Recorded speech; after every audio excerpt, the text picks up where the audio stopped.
Hey guys, Sonia here. It has been a very blessed couple of days, but it has also been a very stressful couple of days.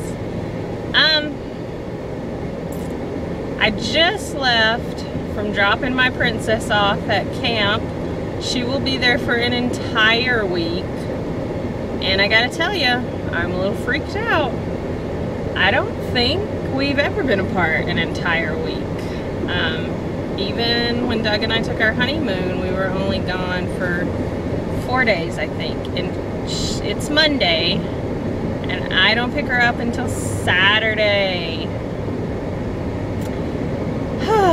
It'll be all right. It's a good camp. She's been there before, just for shorter amounts of time. So yeah, a little stressful. My baby's growing up. And then Father's Day always sucks for me. But now it's good too, because we have Doug and he's so great. So it's slowly becoming better. But I don't have, I mean, I have a dad, obviously, I exist. There was DNA donated. But he's not much of a dad. He's not much of a man. He's got issues.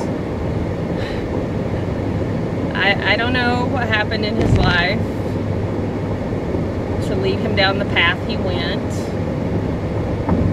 But yeah, I probably talk to him 2 or 3 times a year. If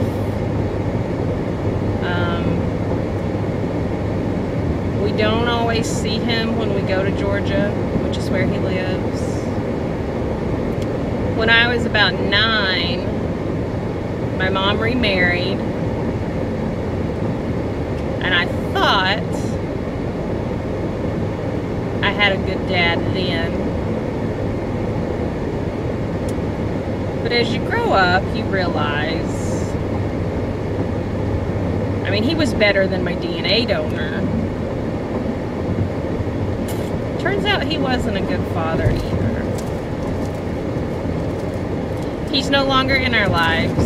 He is living, but he's, yeah, I get to be all dramatic. He's dead to me. He went through a midlife crisis, and he made some very poor decisions. And I will never have anything to do with him again. You don't threaten my child or myself or my mother, and that's not okay.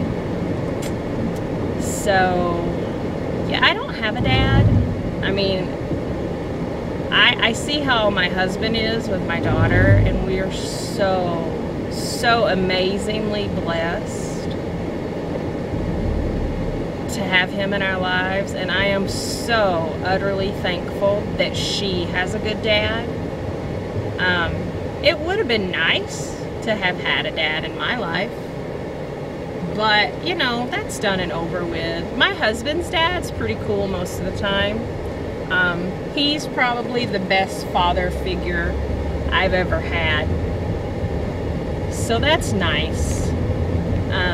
I am very blessed that I do have a heavenly Father, so when I feel all sad and down and depressed that I don't have a dad, I just try to, you know, rely on God, because he's always got me.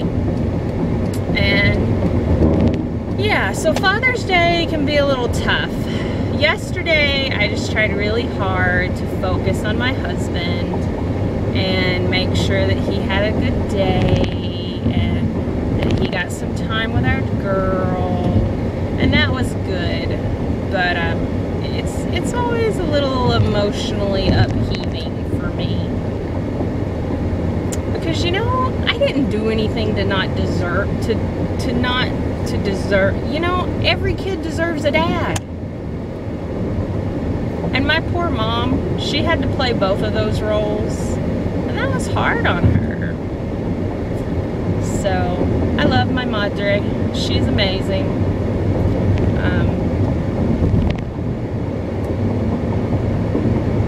yeah, it's been a very blessed but a very emotional couple of days. Yesterday I definitely didn't make the best food decisions. I did really well at breakfast. I did really well at lunch. Then I got to work and we had treat day on Friday, which is awesome because I don't work on Fridays. But I took in some treats and I was really, really hoping that my treat bowls, pans, stones, I took them in my stones, would be empty, and they were not. So yes, instead of choosing to have a somewhat, even slightly nutritious dinner, I had cookie brownie bars. Yes, I did. I chose, and I made the conscious decision. It's not like I just felt overwhelmed or overtaken. I was in control in making the decision that, yeah, I'm not gonna eat healthy. Brownies are my kryptonite, and I am choosing to have my kryptonite. And they were super yummy. Today, I feel very bloated and fat, though. I'm sure I'm retaining water from the carbs because my body's not used to simple carbs.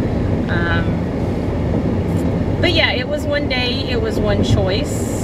So it's not, I'm not beating myself up over it. I didn't binge, I don't feel on them. I felt like I was in control of it, you know, so I'm not stressing about it.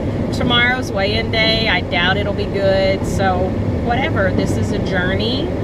And because of the emotions yesterday, I chose to make a nutritionally void choice. I am not making that choice the majority of the time, and I think that's key. My therapist assures me that that's key. Making the best decision the majority of the time, because we're not perfect. We can't make the best decision all the time. It's just not gonna happen. And giving ourselves allowance and permission and forgiveness. And I did all that before I took the first bite of brownie. So it's not, it was probably an NSV in and of itself because the brownies weren't in control of me. If they hadn't have been there, I would have been fine. I wouldn't have been jonesing for them.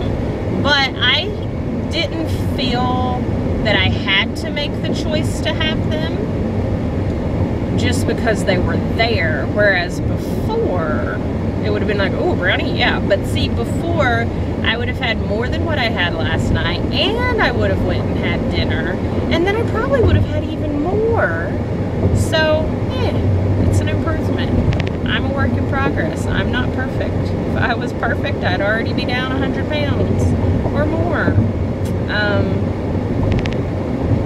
So yeah. Thanks for listening to me babble. If you made it this far, you guys are awesome.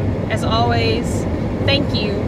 Thank you for sharing your journey, and thank you for choosing to share in mine. I hope you have a blessed day. Bye, guys.